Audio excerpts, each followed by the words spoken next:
Okay, so today we're going to talk about factoring, but we're going to have positive and negatives. Now, the first thing you need to know is that standard form is going to be x squared plus, we'll just say 3x plus 2. This is going to be the form you're going to go to factor.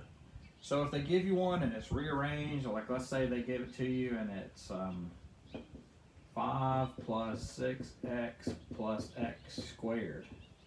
Let's say they give it to you in this.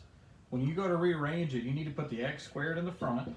So the x squared we put in the front. So plus 6x, keep your sign. Plus 6x, and that 5 is positive, so put plus 5. Now if you want to factor that, just like we did yesterday, your 5, you have an x and a plus, and then the 5, the only two numbers you can use to multiply to get 5 are 5 and 1. And 5 plus 1 gives me 6. Now today we're going to break it apart, and we're going to do some that have positives and some that have negatives in your problem. So let's say they give you this. Let's say they give you x squared plus, we'll say, minus 5x plus 6. So anytime you have a minus here and a plus here, it's going to be a negative and a negative. Because negative times negative gives me a positive, and negative plus negative gives me a negative. So what numbers multiply to give me 6? 1 times 6, 2 times 3. Do either one of these add together to give me a 5? The 2 and the 3 do. So 2, 3. Now this is where, when I showed you about checking your work, negative 2 times x is negative 2x. Negative 3 times x is negative 3x. So that gives me a negative 5x.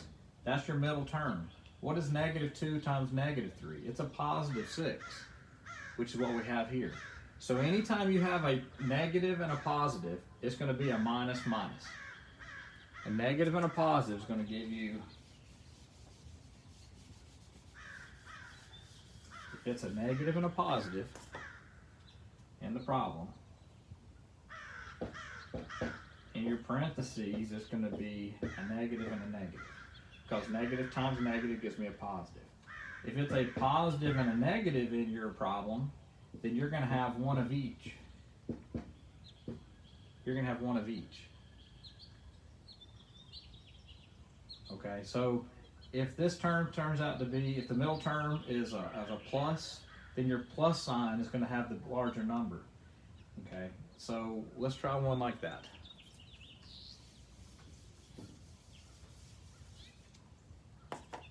Let's say I have x squared plus 2x and minus 8. So what numbers multiply? Let's go ahead and put our parentheses first. And then what numbers multiply to give me 8? I can have 1 times 8, and I can have 2 times 4. Okay, so which ones of these can you add or subtract and get a 2? 8 plus 1 is 9, 8 minus 1 is 7, so those don't work. 2 plus 4 is 6, or 4 minus 2 gives you 2. So I know I'm going to have a 4 and a 2. Because 4 minus 2 does give me a 2. And this is a negative, so one of these is going to be a plus and one of these is going to be a minus. If the middle term is a positive, you want your bigger number to be the positive. So on this one, if I check it, negative 2x, and this one gives me a plus 4x. What is 4 minus 2? It's a positive 2x, which is your middle term.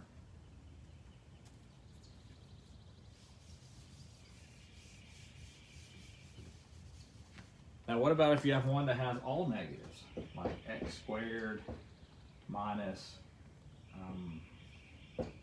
6x minus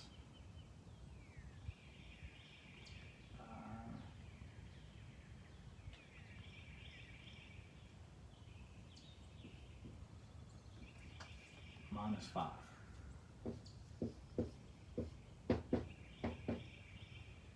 Okay, so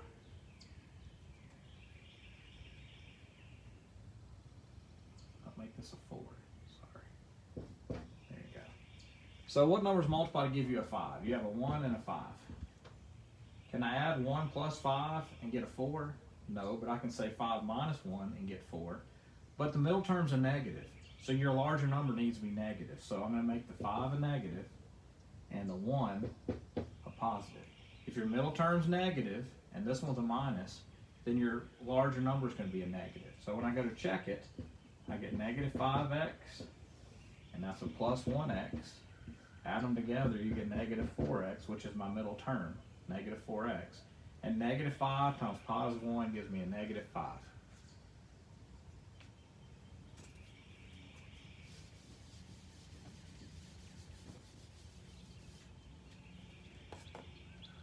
So here you go. If you got a plus and a plus, your parentheses are going to be plus and plus.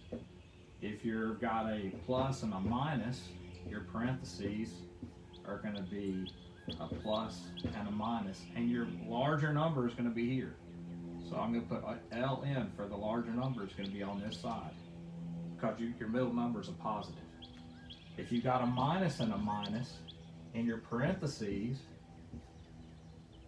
it's going to be a plus and a minus, and your larger number is going to be on the negative side because your middle term is a negative. Let's say, and then the last one is if you have a minus and a plus, those are going to be a negative and a negative because negative times negative gives you positive. These two are different, so it's negative. These two are different, it's negative. Those two are the same, it's positive. So these are your 4 types of problems you can have. And this is kind of like a little cheat sheet for you. If they give you a plus and a minus, yours is going to be a plus and a minus, and the larger number is going to be with your plus side. If it's minus and minus, you're going to have a plus and a minus, and your larger number is going to be on your minus side because that middle term's a minus. A minus and a plus is going to be minus minus because negative times negative is positive. So there's your little cheat sheet to go with it. So let's try some. Let's say they give you x squared plus 1x minus 12. Okay, so my 12 is what I'm multiplying. So I've got 1 times 12. I've got 2 times 6. I've got 3 times 4. Okay, so it's a minus here, so I know in my parentheses, I can go ahead and put those out. One's going to be a plus, one's going to be a minus, because you have to have a minus 1 at least to have negative. So which ones of these can I subtract, since they're different sides, can I subtract and get a 1? 12 and 1 gives me an 11, 6 and 2 gives me a 4. What about 4 minus 3? That's going to give me a 1, isn't it? My middle term is a plus, so I need the larger number to go on the plus side. So here's a 4. Here's a 3. When you go to check it, that gives me a 4x and a minus 3x, which gives you a 1x in the middle. And then that's going to be a negative. When you multiply and get a negative 12. Let's try one more.